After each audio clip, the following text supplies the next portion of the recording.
All right, let's go ahead and pray real quick. We're going to get on and continue on with we're going to start, chapter 10. Guys, the reason I really wanted to get into the last chapter we were at, I think it was 19, is because I wanted you guys to understand one of the linchpins of this class, which is global warming, global climate change, and the importance of that. So, yes, I know that wasn't on the test now. They've changed it, but I just couldn't imagine this class without talking about that at least to some degree.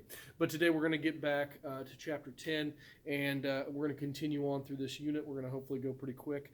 Let's go ahead and pray real quick, and we'll get started on this. Lord God, I just thank you for this group. Thank you, Lord, for their patience with everything. I pray, Lord, that the governor is making the right choice here. Lord, there's a lot of economic impacts to this. There's a lot of downsides of not seeing family and friends. But Lord, there's also the other side of that coin where we are subject to this virus, Lord. And I just pray that you help us to understand that virus, while we're subject to it, that virus is subject to you. And I just pray, Lord, that we are comforted by the fact that nothing is new under the sun, that this too will pass, and that you will be with us all the way through, and that virus bows, Lord, to you, just like everything else. In Jesus' name I pray. Amen. All right, so we're going to talk about land, public and private use of land, and how the government has regulated it, how it's controlled, and how at some points it's really not controlled. I'm going to try to get through this quickly to give you guys a lot of information, but relatively fast. Not only am I going to provide this video today from me, my perspective on at least the first module and a half of this chapter, but also the perspective of Bozeman Science, Mr. Anderson. I've given you guys, I have a playlist that basically covers this chapter, actually this whole unit, I would argue. And what I'm going to do is I'm going to give you guys that playlist as well. I don't have any assignment associated with it. I just want you to watch it at your leisure. Now I know for some of you, you're probably not going to watch it. That's up to you. I have no way of basically seeing if you watched it or not. And honestly, like I said, I've said this in a few of these videos at this point.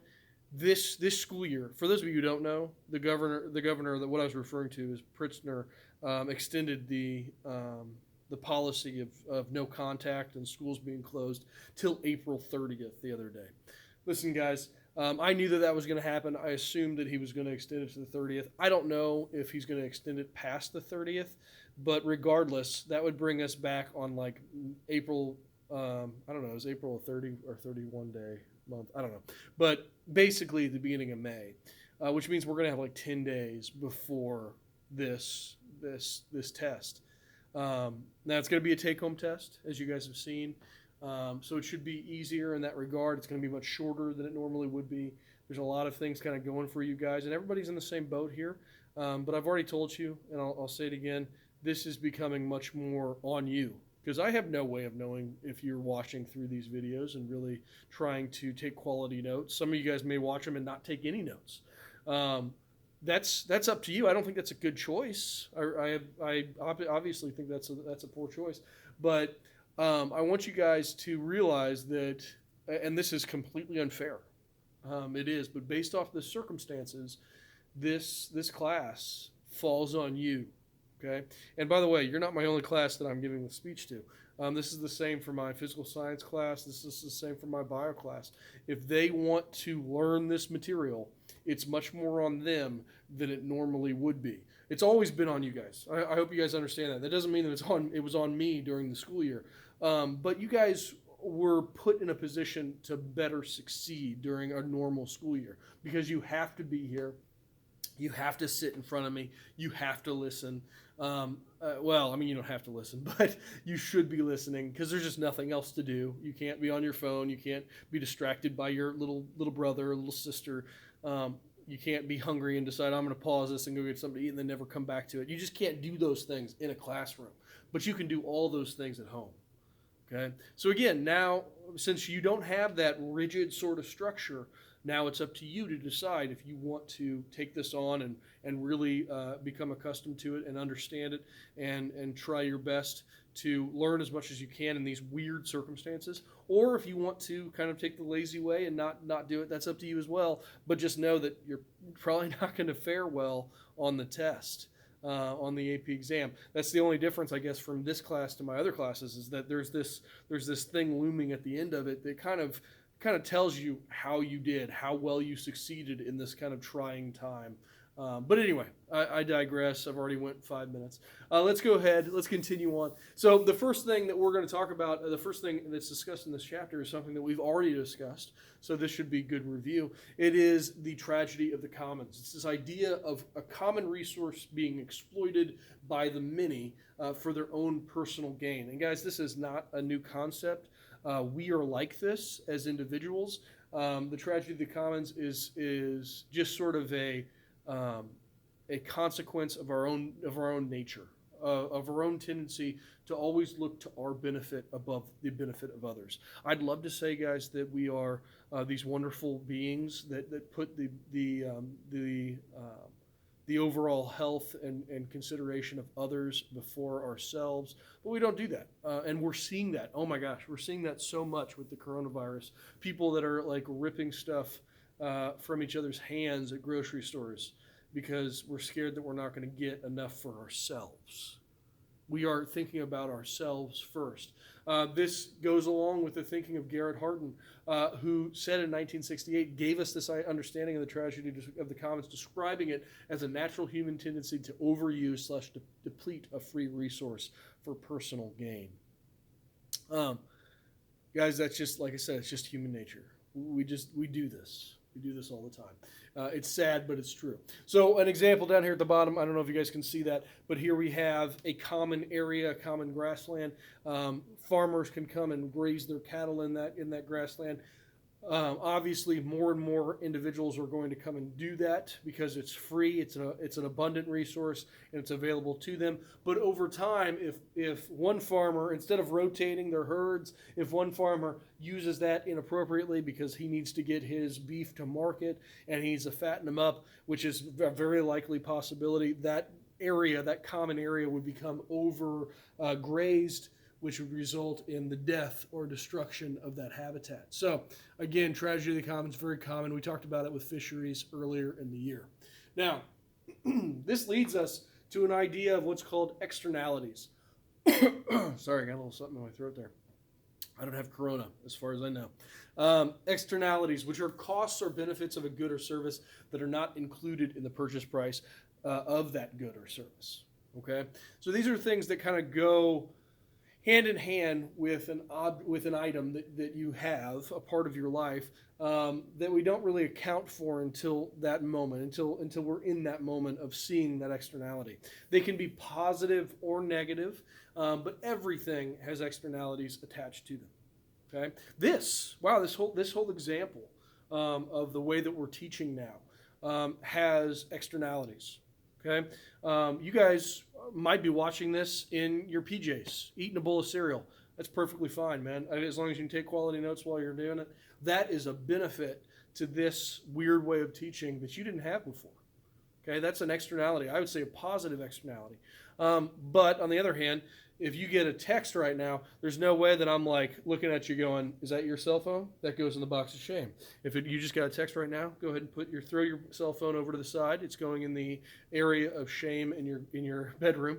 But we don't have that ability right now. So that's a negative externality. Some of you guys might think that's positive, but obviously it's taking you away from this lecture.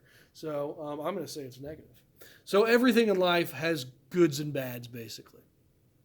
Now, one of the things that we try to do with the tragedy of the commons and externalities, all these things, when we're taking all these into consideration, we try to understand when it comes to a species, a resource, what we can take from it without harming it, while still maintaining the best good for society.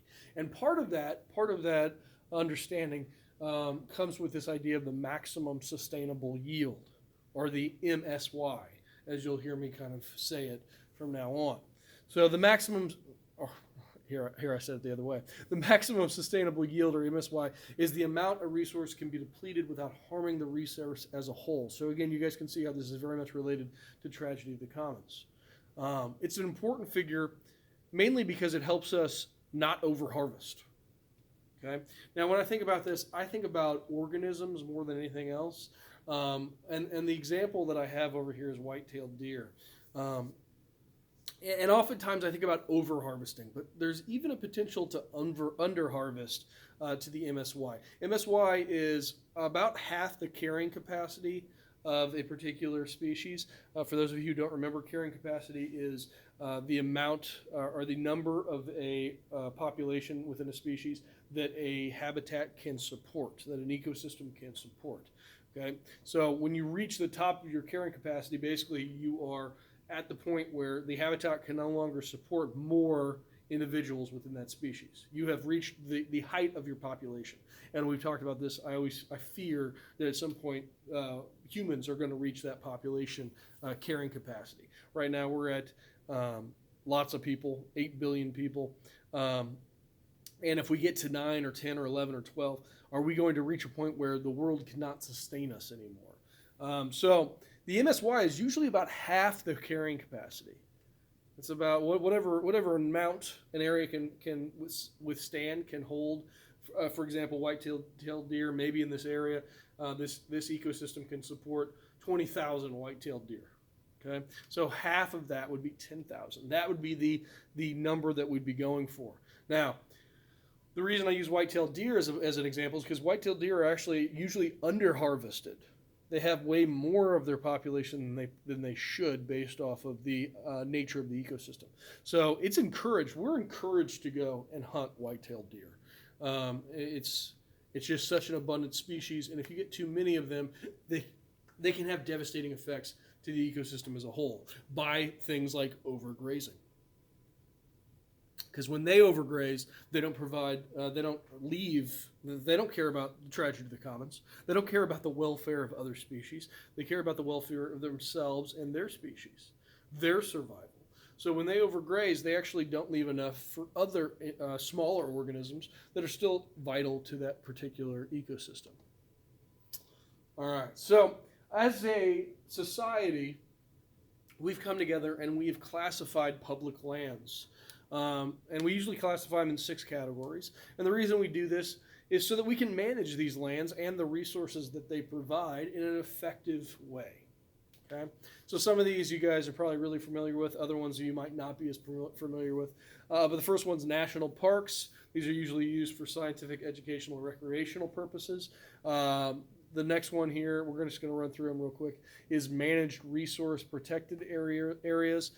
These are open for sustained use of biological, mineral, and recreational resources. This is basically sort of a free-for-all area. It's still government land, so you can't build on it or usually purchase it, but often the government leases it. So they lease it out to area, and by the way, you can still go to it and you can still maybe camp on it. You can use it for a recreational resource, but for the most part, it is open for business as well. It can be hunted on. It can be so you can harvest organisms on it. You can get the leases, like I said, and you can mine in these areas often. So these are just public areas that are used for societal benefit, but sometimes they're managed better in some ways than in others, and we're going to talk about that. Habitat or species management areas, these are much more controlled. They're actively managed, and they are there specifically for species cultivation. We're trying to preserve a species here, or we're trying to encourage their reproduction. So these are not used for mining or hunting. They might still be used for recreational areas. Nature reserves and wilderness areas are very similar to habitat or species management areas. They are established to protect a species and an ecosystem. So the Audubon Bird Sanctuary, that is a nature reserve. It's a wild wilderness, area that is protected. And it's protected because it houses a lot of migratory birds and a lot of birds that require a wetland area, which is kind of hard to come by. So it's an actual reserve. Protected landscapes and seascapes are usually reserved for their natural beauty and recreation. So these are areas like beaches, for example, that are open to the public but cannot be built upon, cannot be destroyed. And then, of course, last one is national monuments. National monuments also fall under national parks a lot. Sometimes you'll find a national monument inside of a national park. Uses to protect their natural or cultural interests. So sometimes a national monument can be something like, I don't know, the Washington Monument. Okay, that's something that we've built, and it's more of a cultural interest. Where a natural national monument would be something like the Grand Canyon. That one was really kind of long. I completely understand if you have to pause it. Again, another benefit, an externality that that we didn't have before. You couldn't pause me before. You could ask me to take a little bit more time, but that's a benefit to this. The downside is you can pause it and never come back. So don't do that. So public and land classifications. This is just two terms really more than anything and how they relate. There's the resource conservation ethics, which states that people should maximize resource use, based on the greatest good for everyone. It's crazy to me that we have to have this written down. This should be common knowledge, but man, it's really not. It's crazy. Like I said, it's insane to think. But I think about the bathroom here in the STEM building. Okay, that's a common resource. Okay, and this again kind of falls in line with Tragedy of the Commons. It's a common resource, and yet every time I go in there, it seems like something new is broke. You guys there used to be a little box there that held like toilet paper and stuff. This little piece of furniture. I don't know if you guys remember that at the beginning of the year. What happened to that? Anybody know? Yeah, it got destroyed. I came in at one point to the restroom and it was in pieces on the floor. Okay, I've seen toilet paper in different places. I've seen pencils stuck in the ceiling.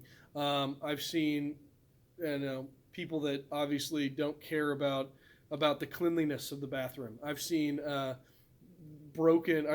people at one time were turning the faucets so that they would spray into the tops of the countertops there. The girls here are sitting there going, "Oh my gosh, you guys do all this stuff?" Yeah. So boys are destructive. I have no idea why, but does that make for like all those things? If none of those were fixed over the course of this year, would that make for a really good place to use the restroom? Like, would you guys want to go into that place? Absolutely not. Would that be maximizing that resource, which is the restroom, based off the greatest good for everyone? No, of course not. It's not. So the fact that we have to have this as a classification, as this sort of general theme, seems crazy to me because it seems unnecessary, but it's absolutely necessary because unfortunately, people as a whole just don't seem to think about other people very well. So areas are to be preserved and managed for the economic, scientific, recreational, and aesthetic purposes that they have. Okay? We need to maintain all of those things.